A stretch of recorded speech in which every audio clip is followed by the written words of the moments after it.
I'm CT. When I'm not hosting podcasts, I live in the real world. I mean, everybody has to work, right? My job is CS, customer service, solutions, relationships, and generating motivation to keep my team pumped up and connected to every single guest who has chosen to walk inside our store.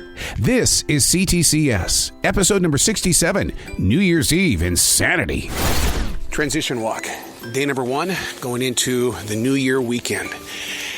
Whew. I'm sure a lot of alcohol is about ready to be purchased before we get to that Saturday night, reaching into a brand new year for Sunday. It's rough. I need the transition walk today because I just got back from 4 days of incredible camping, and I think the average person would be going, what the hell am I doing in the real world? I want to go back there. I want to go back there where there was no stress. Coming into the store for the first time this week, and you've got the normal kind of an atmosphere where people aren't exactly friendly. So you gotta learn to deal with it, and kind of go with their pace, figure out what their pace is, and then bring in your game and see if you can motivate them to do it a lot better. But crowded store, yeah. People, I think, are Christmas. They got hangovers, and I don't mean alcohol hangovers. I think they just got a holiday hangover, and we haven't even hit New Year's Day yet. What was that transaction about? They didn't have a product, but they got their money back. I didn't want to fight with her because it was $1 on one thing and $2 on another and $3 on it. Or the candy canes they have been ringing up wrong. Okay. They have a sticker on them that says 109. They're charging them $4. So she was right about that. I didn't even care about the 99-cent on the potato, and I didn't care about the $2 on whatever the other item was. She's 90 years old. I'm just gonna get her in, get her out. No, the new bill for new bill. I'm usually that way when it's less than $10. But if she went like $20 worth, then no, we're going to research everything. I don't care who you are. I've never understood this in the men's bathroom. You hear that? That's a loose toilet seat. All the time in the men's bathroom, the loose toilet seat. And you have to reach around here, and you've got to tighten it up. And I often wonder if someone does it, comes in and loosens it up on purpose. Because to some people, a loose toilet like this, you lean to the right, you lean to the left, and you know what I'm talking about. You're going to cut your penis off because this thing is going to slip, and you're going to be your junk is going to be in the middle of that, and it's going to hurt like hell. All right, it's been tightened up. Oh, great, knowledgeable one time. There's always a shortage every week of something, right? Yep. I mean, it just seems like every time we turn on mosquitoes and something, there's always a shortage of something. Ricotta cheese is the no-show. Oh, no. Yeah, we're going to hear about that. Yeah, the thing is that this time of year, especially here in the South, people have black-eyed peas. Yeah. What's the tradition for that? So with black-eyed peas, I believe it's supposed to bring in money for the new year. Yeah. Or same as collard greens, you're supposed to eat them together. Okay. So I should go buy as much as I can so I get the money and nobody else does. Yeah. But if you want ricotta cheese, it's not available. Ooh. The one thing I keep hearing about is everything that went wrong in 2022. You too? I mean, it's like, okay, you got the war, you got COVID lingering. It just seems like everybody's focusing on the negative stuff. But so I had to do some research and find out what something positive in 2022 was. First time ever in American history something took place in the United States. First time ever. What do you think it was? The birth rate exceeded the death rate. Nope. Are you ready? More people smoke pot than cigarettes. Good, thank God. How accurate is that poll? Right.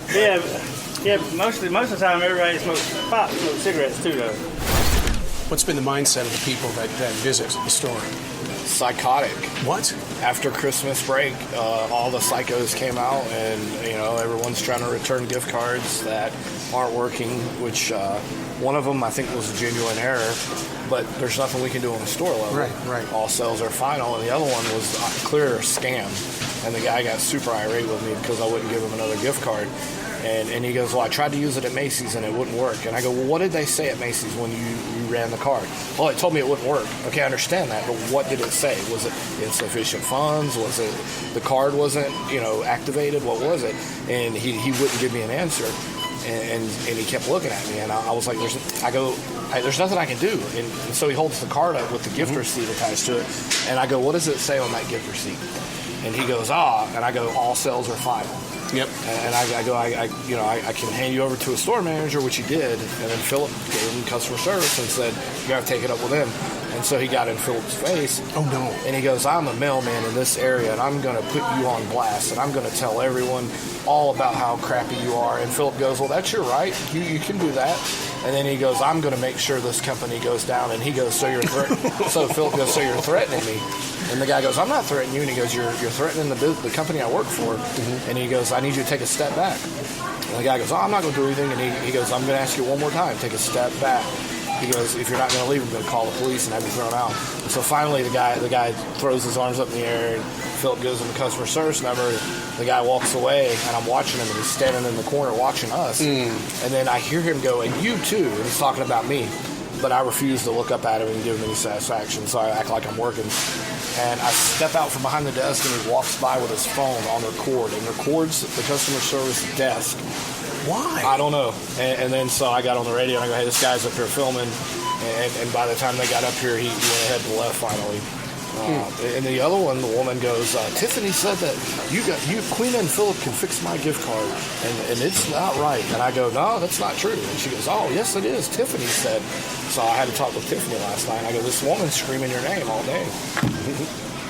And so Philip was pissed because he goes, don't ever say our names and we're going to fix something. Right, he's very protective. Especially about a gift card. Yeah. And so I talked with her last night. She got super defensive about it.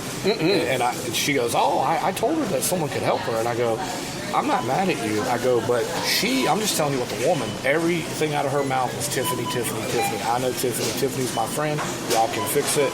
And, he did the same thing. He said, here's the number for corporate. And I believe they gave her $50 in credit on her store card.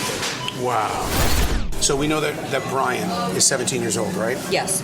Okay, now this is a true story. This actually happened. Brian was on his break, and a guest, what they did was they found 2 bottles of wine in a cart outside. They gave Brian the wine to bring indoors, and this has been on my mind all day because I'm thinking that's illegal. They should have taken note that he was underage. They don't know that he's underage. So you don't see the illegal part of it?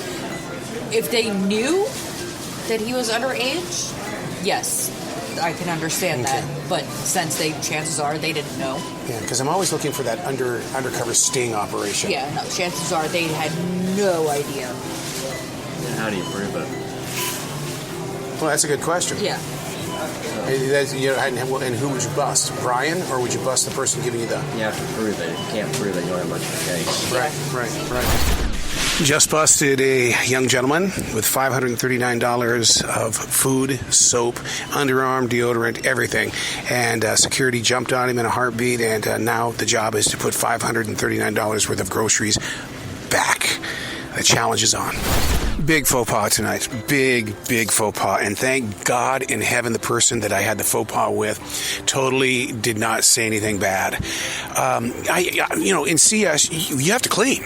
You have to clean. And people usually give me vacuum cleaner duties and stuff like that. Well, the handle actually came loose. The screw fell out. And I was having a very difficult time getting the screw and the bolt together. And the girl on self-checkout comes up and says, what's the problem? And I look at her and I said, you know what it is? I said, we have a situation here. We know we got the screw. We know we got the bolt. But when I put it in there, I'm the typical guy. I just can't find the hole. And I looked at her and went, oh, shit. Oh, I can't believe I just said that. So thank God that she didn't take that one to a higher level. Here we go. Day number 2, the transition walk. It is New Year's Eve weekend. And, after experiencing that first day back yesterday, the insanity and the mindsets of so many guests, you heard from the people that I co-work with, and that's how they had to deal with the days before I got there, and we're just predicting it's going to get worse. I hope not, because we can be your solution, but don't treat us poorly. My, the day before New Year's Eve, and this store is slamming, worse than a Super Bowl Sunday. People from everywhere, and everybody's cashing in on their lottery tickets too. But this is going to be a big one today. Looking forward to the change, the challenge, and the adventure in a grocery store. What in God's name is going on here? This is a Friday at 2:20. And this is like a Super Bowl Sunday crowd. It feels like a snow's coming crowd. I don't know why. Because it looks like snow. Yeah. And we're training the people that make more money than us on how to do things. And it's a great time. Well, the one thing that we've got to keep our eye on, we've talked with the people over in self-checkout, is that being that this is the New Year's Eve weekend, you have got to be checking ID on everybody. I don't care how old you are, because, nobody on this team needs to be going to jail tonight. We started taking Instacart a couple of weeks ago, but every time that someone comes in, there's usually 2 and 3 orders at a time. At least. And it's about the Instacart shopper. Similar to Uber or DoorDash, they're claiming, okay, I'll shop these orders, and I'm going to make the most money I can. I'm going to shop 3 orders at one time. But so many mistakes. And then they put everything in one cart. Yes. And then we have to separate it, rebag it, put it in the cart bag how they need it, so they don't know what goes where. Yeah. Oh, see, you're on your way. There it goes. Okay, that's the Instacart. We have problems with Instacart right now. Okay, here's an update on the Instacart. What's happening is that when they're coming in there with 3 at a time, it's not fair to the other customers, so our general manager has said, look, they have to get back in line and start all over. You can't be doing 3 Instacarts at a time. So we're going to have to work on this one-on-one to try to figure out how we can get this team to stay in tune. And I realize super service and all that kind of stuff, but when Instacart is taking up a line for 25, 30 minutes with these huge loads, 3 cartfuls, we got to work it out. An update on the Instacart. They came back. They came back and refunded 2 out of 3 orders. It's around $90 total. And I believe the reason that the 2 orders canceled was because they were shopping 3 orders at the same time. At the same time. So, and the people that want their groceries aren't going to wait. Yeah, it's a Friday night. They want their stuff now. And what did that lady say? Every 5 minutes I'm standing here, it's costing me $5 for every minute. I can't remember what she said. You want water? Yeah. So basically, after they bring it back, they were fully refunded, and then guess who had to put it back? Me. So that's your specialty. So what kind of fun took place while I was having my 30-minute lunch? So what did you say when you were walking out? What did you say? I said, keep an eye on this gentleman. And you know what security said? What? All right, I'll go tell him to leave. So he went up there, grabbed the dude, said, you got to go. The dude went ate shit. I'm talking about screaming, hollering. He goes, are you the manager? I was like, no. I asked Tristan if she was the manager. Jeff was up there. Guy was, fuck, da-da-da-da-da-da. And finally, he just goes, all right, I'll leave, and left. I mean, it was some of the loudest screaming I've ever heard in my freaking life. Philip came from the back and was like, okay, where did the screaming go? Out exit 1 or exit 2? I mean, it was unreal. Wow. But have you seen that dude steal before? Yeah. Oh, okay. Yeah. Okay. Because security went right over there and threw his ass out. See, they shouldn't react that fast. I don't think he heard you correctly. Okay. And because I know you were on the way out, you didn't hear him, but security goes, as soon as you said that, security goes, all right, I'll throw him out. And then all hell just broke loose. Like I wish I could have recorded it, because I wanted to go out there to your car and be like, dude, guess what just happened? Holy shit. Transition walk, day number 3. Here we are. This is New Year's Eve day. At the stroke of midnight tonight, it'll be a brand new year, 2023. No predictions, no resolutions. God, I've written a lot about that today. About how I just like living life in forward motion. I stood in C.S. last night talking with a coworker, and I said, I never got any of this while in radio. I envisioned listeners, but I didn't get to have conversations that led to relationships, that when you see each other in the bleakest of times, on cloudy-ass days like today, you still have a smile. I never got to see the listeners smile. I just got here at the store. We didn't have power at the house, which is in Sevier, South Charlotte. I'm here at the store. This is like 18 miles away. They have no power here as well. So it's going to be interesting to find out if the store is on emergency backup power, but I know that the street lights, they're out. So this could be a very interesting New Year's Eve day. We have full power inside the store. It's just stuff that's happening outside. And the running talk inside the store right now is that why are there so many people in here? And they'll tell you because they don't want to be on the roads tonight. It's New Year's Eve. So they're getting their groceries done now, and they don't want to come out tomorrow because it's New Year's Day. So this is like being at a professional football game, and we are sold out. Mike in the meat department just come up to me, and he goes, "You're not going to believe what just happened." He's got his phone out. And I said, "What's going on?" And he's looking at his phone, and, you know, we lost Barbara Walters just recently, and we've had a lot of deaths this year in 2022. And Mike looks at me and says, "God dang it, you're not going to believe what just happened here." And I said, "What?" And he goes, "Elton John is dead." And I freaked out. And then he goes, "Dude, it's a joke. It's a joke." And I said, "Mike, you can't do that." I said, "I've been playing these guys, their music for all of these years." I said, "You can't do that." I was with the produce guy, and my question was pretty simple. I'm like a consumer asking, where's all the lettuce? Why does it look so bare back there? Do you hear the story on that?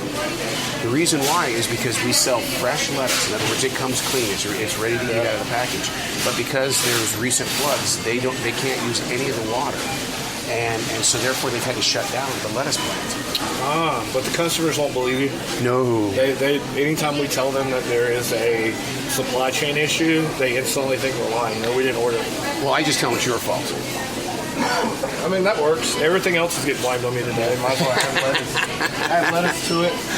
I'll gladly take the blame for that. What age were you when you started realizing New Year's Eve was an actual event? Was there something that said that, this is going to happen every year? I think, actually, yes. At a very specific moment. I was 8, the New Year's of my 8th, year. Yeah. We had watched the ball drop. Yeah. But my grandma really sat me down, had to explain, the year starts over every year. It's like, what? Right. It's not just 2007 every single year. What's your New Year's resolution? The biggest one right now is at least try to do yoga at least once a week. Oh, yoga is my life. I don't know how to start. Well, what you do is you have got to, it starts with being mentally mindful of your presence of now. Basically meaning that you've got to put yourself in the present. Nothing else matters. And it's in your breathing. And when they say breathe in and breathe out slowly and stuff like that, what happens is, and you've got to be, there can be no self-judgment. Because you're going to be getting into positions in yoga where you're going to say, this has got to look stupid. Yeah. Oh my God, I look so stupid. Well, that's not the way it is at all. So, but that's where it actually starts. Transition walk into day number 4. Happy New Year. Yep, it's here. The brand new year, 2023. You know, I live by a rule that what you're doing at midnight when you switch years, it's what you're going to be doing for the rest of the year. I need this transition walk today because last night, my neighbors were having this big, huge party. So finally, about 1:15 in the morning, all of that thumpa. I went and knocked on their door, and I said, "You got to turn it down. You got to turn it down." And I felt like that I was the curmudgeon of the neighborhood, that old guy. Oh, you're going to be that guy for the year. You're going to complain about everything. So that's what I'm carrying today. I got to be the actor. I'm in CS, right? I am Superman in CS. Right. It might have been earlier on this episode that we talked about holiday burnout and where people are cranky, not in the mood. And I mean, I'm talking about from the employees to the guests to just everybody in general. And this right here is New Year's Day. Very slow, very slow. The big professional team is playing, but I thought for sure there'd be a lot of tailgating. So maybe everybody just partied out last night. But cranky? Ooh, people are cranky. It's called a grocery store curse. When you talk about that there's nothing going on, that it's very, very slow, what you've just given to the universe was permission to really bang it up. So now, how do you best describe what is going on? The way you do it is you say, I think people were waking up a little bit late and they've realized, you know what? We got to get to the grocery store. We've got a young gentleman in the store. He's got an umbrella, fairly large one, and he's waving it around like he's doing acrobatics. I do have a mask, and thank you for wearing one.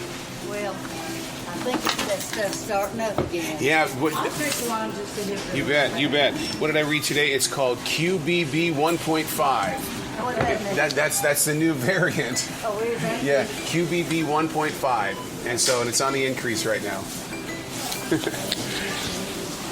So he's waving it around like he's an acrobatic. But the thing is, though, is that he's taking swings at people as he goes by because he thinks it's funny. I'm going to keep you posted on this.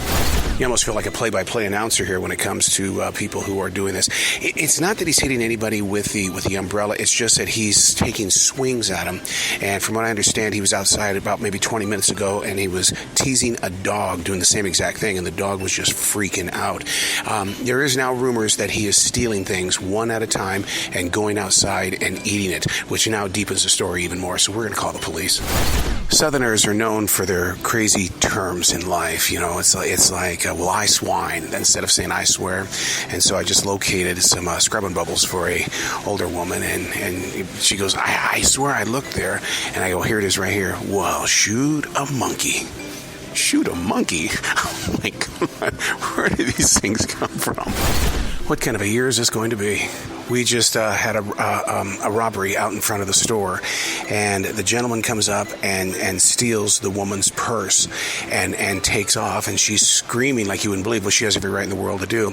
He runs up to the bus stop, sits at the bus stop for a couple of seconds, and then he brings back to the woman her car keys, but keeps the purse. By that time, the police are already here. They arrest him on the spot here.